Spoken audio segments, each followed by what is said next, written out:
Mayong buntag natong tanan. Good morning, my dear brothers and sisters. In our responsorial psalm, it tells us that how lovely is your dwelling place, Lord God, Lord mighty God.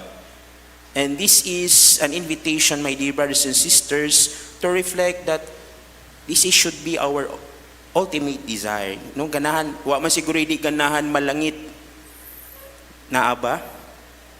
Ganahan man tano. And this desire should invite us to fix our gaze on this matter. Na ganahan unta tang malangit. And one of the sure ways or a guide to fix our gaze on that matter is what the igingon na your word, O Lord, is truth. Ang kamatuuran na gidalit sa Ginoo. But my dear brothers and sisters, the gospel of today, in the words of Jesus, warned us that there are also challenges in looking and fixing our gaze to appreciate the dwelling place. And mauni atong nindot pamalandungan sa ato ang kasulugan karon. The beam in our eyes. Usahay dili bayata dali muangkon sa atoang mga kakulangan o kasaypanan. But my dear brothers and sisters, kung atin tag misa, we are invited to look at our own beam. I don't know kung unsa nang Bisaya sa beam, mura og sugsug sa mata. And it is not easy to recognize that beam because perhaps for us, we are comfortable on looking at the splendor of others. Mas dali man na makita. Bisag layo na siya pero das dali na makita. Kay di man taganahan mo tanaw kung unsay nagbabag sa ato ang mga mata. And it is magnified with the culture of what we have. Sometimes looking at the dwelling place and the challenges of fixing our gaze on it, parang dako kaayo og hagit. For example, how we look at the world. Today, fake news becomes the good news. Tanawa kung nai-issue ang usa ka tawo, murag ang tibuok kalibutan musawsaw og daghang komento na usahay na wala na ang kamatuuran. Or even lies becomes source of entertainment. No, ang pagpamakak nahimo na hinuong tinubdan na kita malingaw. We'll find delight in lying. And these are examples of the beam na naa sa tong mata na usahay dili nato tan-awon o ganahang tangtangon. But we also like to be guide for others. And yet, Jesus warned us, before you guide others, we should examine ourselves. Baka mahimutang pareho sa giingon sa Ebanghelyo na ang buta mugiya sa kapwa niya na buta. Ug asa man ilang padulngan, basin walay direksyon, basan sila mga tagak, basin sila mapariwara. And we are reminded, my dear brothers and sisters, in our gospel of today, to have a self-examination. Do our set of values are in line of God's will, of God's truth? Ang ato pa bang gihunahuna na ganahan batang malangit, mapaduol sa Ginoo? Or basin ang atoang behavior becomes toxic to others that creates divisions na naapalanggali ka, ganahan na ang mga tao magtibulaag kay dili ganahan sa imuhang batasan. No? Usahay nga na. And we are unconsciously doing and projecting that. Na usahay wala ta ka matikod.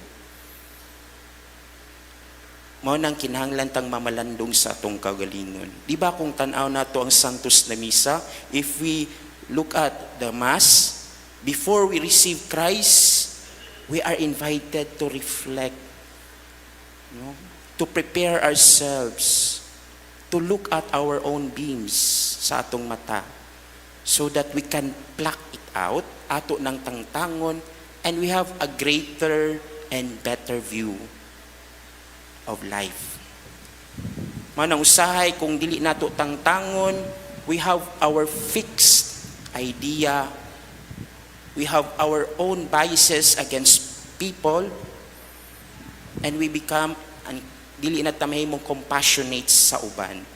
Kay kita mismo wala makasinati ni Ana, because we don't have a better view of it. And my dear brothers and sisters, if we admit that we have that beam in our eyes, Jesus also wants us to choose our guide.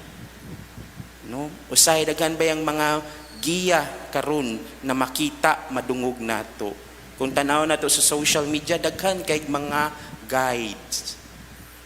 But are those guides katubang mga nigiya nato, tinuod ba jud tong nigiya? Basin sila sa mga buta. No? And it is hard sometimes to filter the words or ang manakita nato, ang impression. Because perhaps it is so much, mao ni permi nakita tong adlaw-adlaw.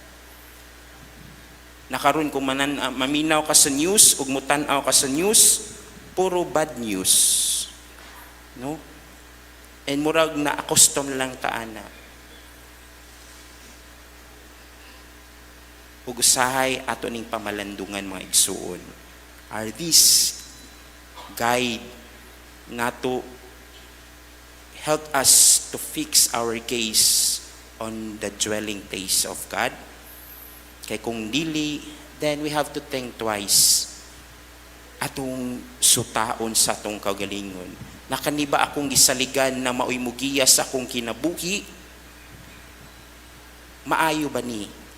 Mutabang ba ni na mas makaila ko sa Ginoo ug mas mutabang nako na mahigugma akong sa isig kaingon?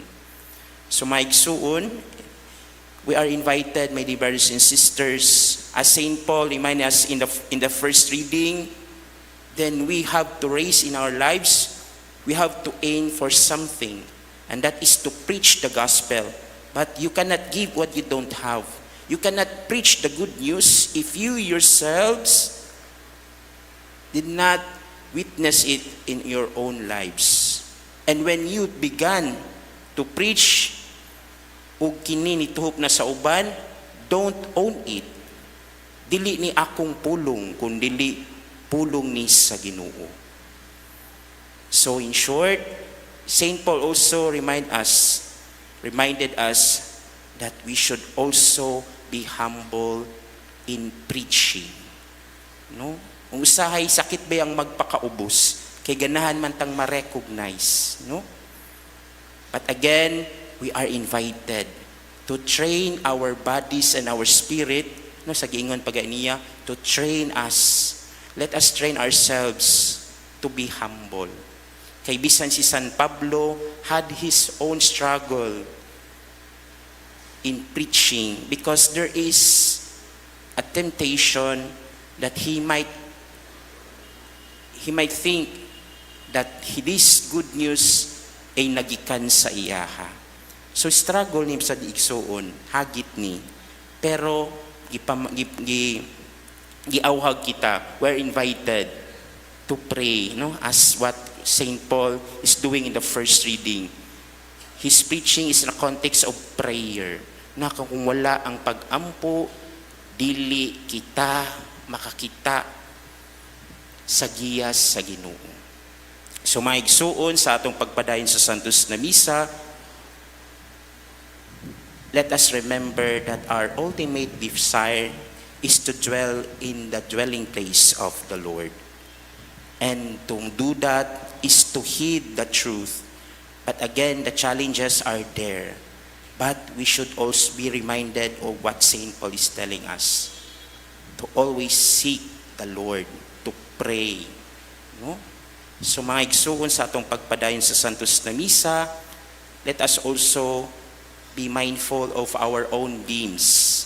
Before ta mo tan-aw, mo correct sa uban, dapat kita mismo kamaong manilhig sa atong kaugalingong tugkaran. No? Mautanay ato unsad, usab na pamalandungan. Sa atong pagpadayon sa Santos na Misa, iampo kini natong tanan.